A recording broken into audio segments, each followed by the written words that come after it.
This is Jay Cavello again. I am short on time, so I'm going to make this video really brief. I thought my last video was extremely simple and easy to understand, but I guess not for Isbo.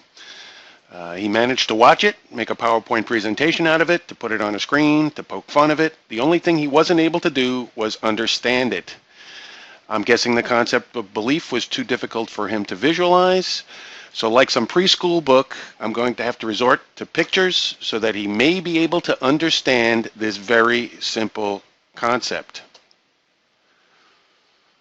This is the same diagram as my last video, only we're going to represent belief as something even Isbo can understand, a light switch. So what are the three positions here? We have the claim. When you're in the green circle, we know and can affirm that the belief switch is on, meaning we know and affirm we believe that God exists.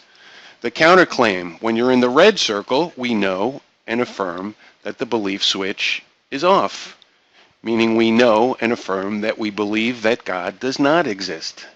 So, what's the gray area? This not Q and not R. This is the area that Isbo doesn't understand.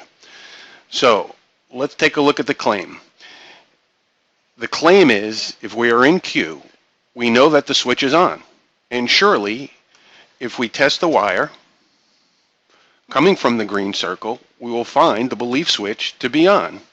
But it's Isbo's false assumption that everything outside the green circle means that the switch is not on.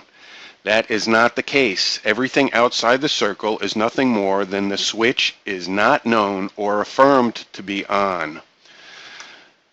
The counterclaim is if we're in R, we know the switch is off, we can affirm it, and surely if we test a wire coming from the red circle, we can find that the belief switch is off.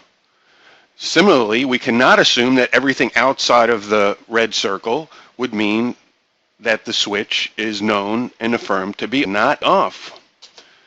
So, what is the gray area again? The gray area is not the switch is known or affirmed to be on, and not the switch is known and affirmed to be off. And if we were to connect a tester to the gray area, sometimes we would find the belief switch is on, and sometimes we would find the belief switch is off. If not Q meant that the switch is known and affirmed to be not on, we would end up being in the R. This is a very simple concept.